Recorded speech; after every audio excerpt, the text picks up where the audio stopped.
So at the end of season 4, Ra's al Ghul has blown up all the bridges with the help of Jeremiah, making Gotham essentially a war zone. This sets us up for a no man's land season 5. We are surrounded by hostile forces. We are running out of ammunition, food. I know what we're up against, Harvey. No one is coming down. The great idea at the center of season 5 is that Gotham itself is isolated from the outside world. It's a very apocalyptic situation. 87 days have passed. Territory in Gotham has been carved up. Everyone is kind of running their own part of the city, and it's a bit tribal. Penguin has a zone, and the Sirens is a zone that we're in control of, and the Green Zone is Jim Gordon's area that is kind of a bit of a haven for people. It's Gotham like you've never seen it, because it's a new Gotham, it's a broken Gotham. You want rules for this game? I'll make it simple. You win or you die. Everybody's core qualities are pushed to their limits because they have to be. With Bruce, we're gonna see him work very intimately with Gordon this year because he really is assuming that proactive role in keeping the city safe. We find ourselves in this massive power struggle to control what little resources there are left in Gotham City that is forcing people to resort to their basest of nature. And there really isn't a better time for Oswald Cobblepot. It has become woefully apparent that you are out of options. In season 5, Nigma keeps waking up, not knowing where he is or how he got there. And he thinks that he's losing his mind. He's not sure if this is sort of his alter ego battling. God! What are you doing to me? At the end of season 4, Jeremiah shoots Selena. Selena is paralyzed. Everything that she knew has been ripped from her. Bruce is trying to get her better, but what ends up happening is gonna cause a very drastic change in Selena's character and Bruce's relationship with her. We are all so grateful that we are able to bring this incredible story that we've been telling for almost 5 years now to a conclusion that is satisfying to everybody. Gotham is an origin story. How Bruce Wayne went from being a rich kid in an alley to being a vigilante. I am overjoyed that we were given this opportunity. I feel like all of these characters get such a beautiful end to their arc. There are grievances that we've established in seasons past that are still simmering because the city is in such dire straits. Those underlying issues are going to come to the surface, and it's going to be pretty volcanic. You can expect big and crazy. Every season we've said, no, trust me, this season is gonna be crazier than the last. And every time we're not lying. Oh, hey guys, what's up? I can only equate it to the finale at a fireworks spectacle. It's all of the fireworks are going off at once. Everyone starts to emerge as the classic characters that we've all grown up knowing, except this time it has our own spin on it, and it's just one of the most gratifying things to watch. For Gotham.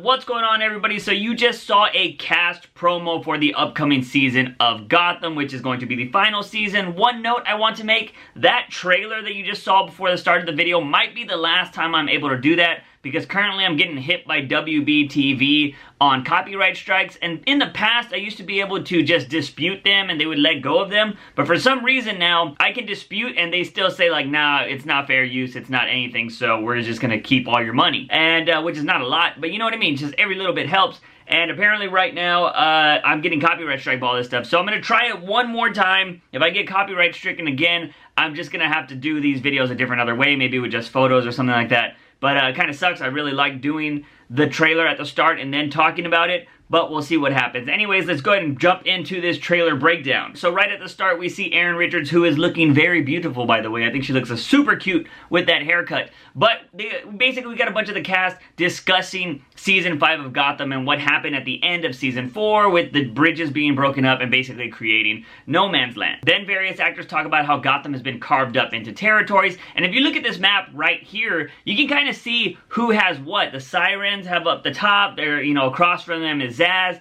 The GCPD has a very big portion right there. Then you got the Street Demons, the Low Boys.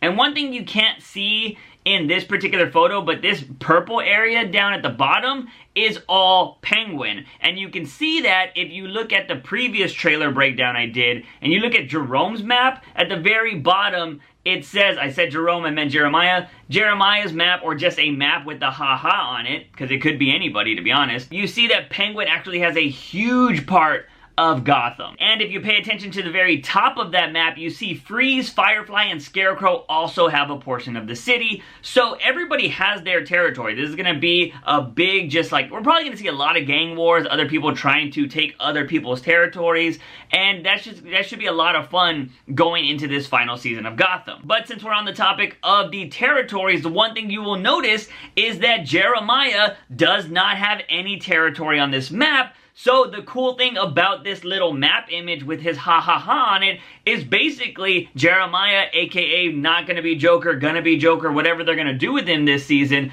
is saying that he's gonna take over all of Gotham, which I think is really awesome because that's just him like asserting his dominance, him saying like, no, I don't want a portion of Gotham, I want everything. And that's what's symbolized by this, you know, the two eyes with the ha ha ha over the whole map of Gotham. So that's going to be really interesting, and it might be a reason why we're not going to get Jeremiah for maybe the first few episodes. I think they might save him to the later half of the season. Maybe he shows up in the middle, then he's at the very end. I don't really know what's going to happen, but of course they're going to want to solidify that there are other gangs, they have their own territories, so then Jeremiah can come in and actually just try to take over everything. Also, another thing that is pointed out in about the first minute of this trailer is that Jim Gordon, aka Ben McKenzie, says that this is day 87, or 87 days have passed since the end of season 4. So that is not 151 days like the previous trailer that I just broke down that was all about Jeremiah. So it could be that 87 days to 151 is when everything before Jeremiah shows up is going to happen, which might be pretty interesting because, again, you don't want to just bring in Jeremiah on episode 1 and look, oh, I'm going to take over the world, because you only got 12 episodes left. You want to make sure his last few episodes are really special. So if he comes in mid-season, I think that would be really cool. And then, of course, you have all that time that passes between 87 days and 151 days,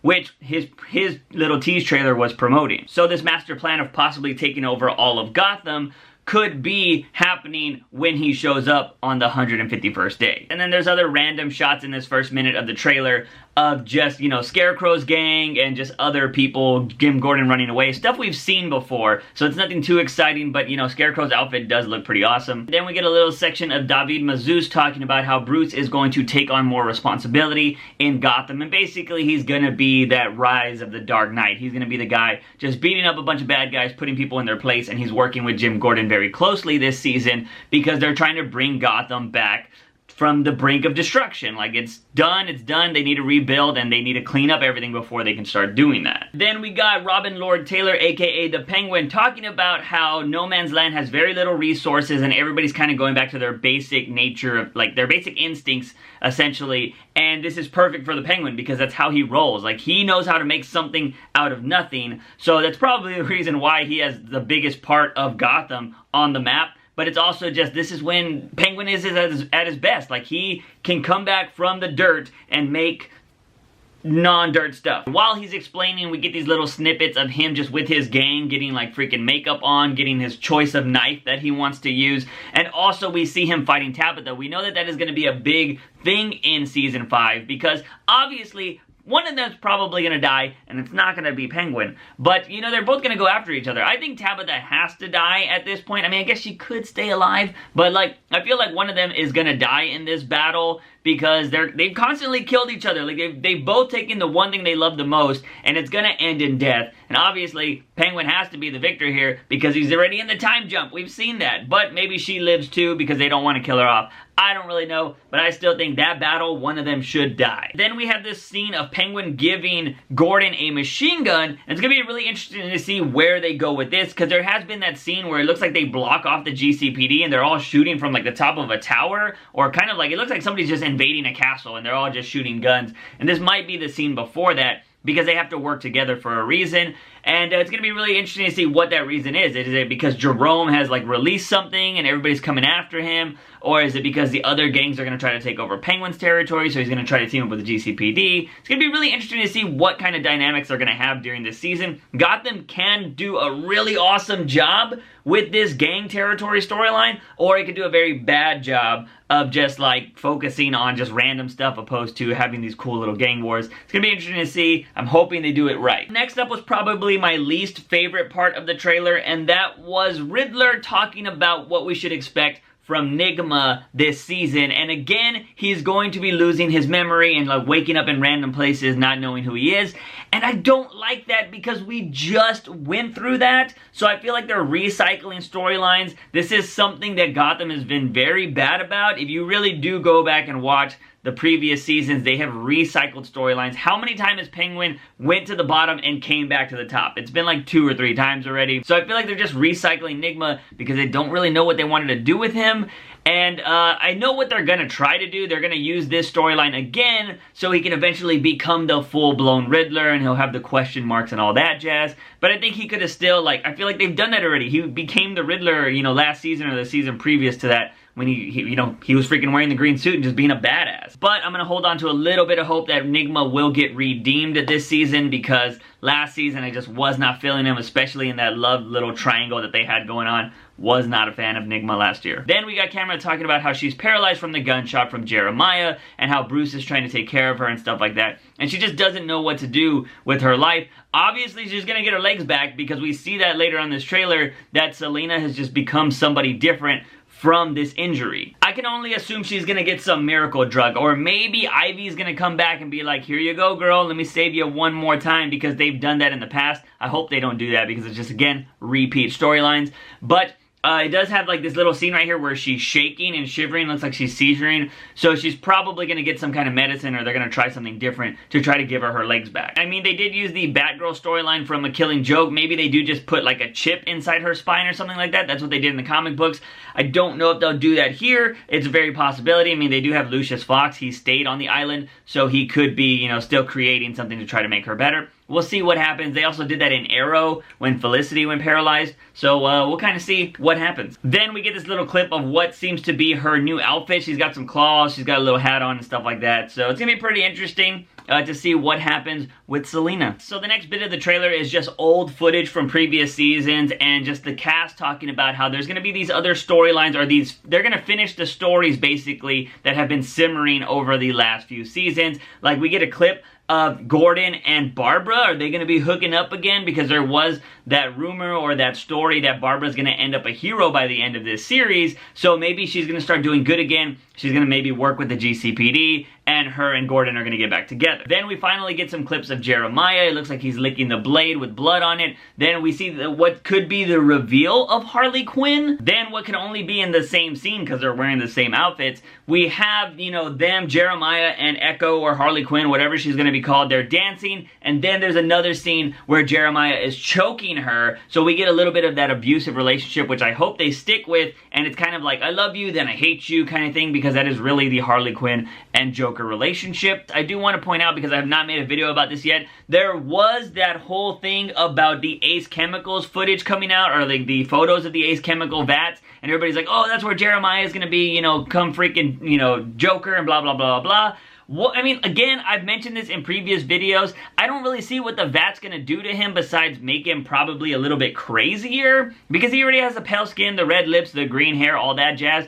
My thinking is that is going to be where Echo falls in. Maybe she's trying to save Jeremiah because, you know, he's about to get hit by Bruce, or he's about to get hit by somebody else, and she jumps in the way. She gets hit into the vat. She falls in. She's the one that changes because it looks like she's going to have the pale skin and all that jazz and the craziness. And then she shows up to Jeremiah later. That, I think, would make way more sense than Jeremiah falling into the vat. Although that is his origin, they kind of already gave him his own thing. And again, you know, we've heard the rumors of he's not going to be Mr. J, he's not going to be Joker, and blah, blah, blah, blah, blah. I don't know what is going to happen. I don't know what Gotham is doing with this character. But it could be a possibility that he doesn't even fall in the vat at all. We'll have to wait and see. But I don't know. Now, the last part of this trailer is the cast just talking about how every storyline is going to go off with a bang. Penguin is talking about how every character is going to slowly get to becoming that character that we all know and love from the comic books. And it's just going to be this big, super awesome spectacle at the end. Some just notable scenes that I want to point out.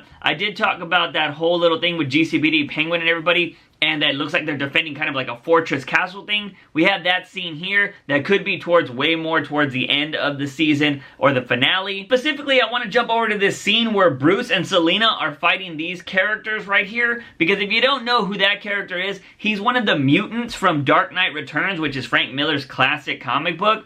that's pretty awesome that they're bringing them to the actual, like, you know, no man's land. So that's a cool little callback to The Dark Knight Returns, because those are just what they look like. They're just a bunch of brawny dudes that are like, we're blah, blah, blah, we're mutants, blah, blah, blah. Which is pretty cool. So it was nice to see that. But again, also in this scene, it looks like Selina might be losing her cool or maybe going a little too far in this fight, because her and Bruce turn on each other and he actually shoots a grappling hook at her to catch her hand, and this could just be the turn of like those bat and cat battles that will happen in the future. And then the trailer ends just with some random awesomeness of Jeremiah, Bane, and then of course the GCPD walking with Penguin and all that jazz for what's probably going to be the finale episode, or the episode before the finale, because I don't know if that's necessarily a time jump there. We've seen some of the time jump photos where Penguin's actually wearing a purple coat and Riddler has his question marks on his jacket and stuff like that. So I don't think any of the footage that is in this whole trailer is that finale at all. I'm pretty sure Gotham, like they always do, will release one big ass trailer for that finale just to make it super hype and to get everybody to watch it.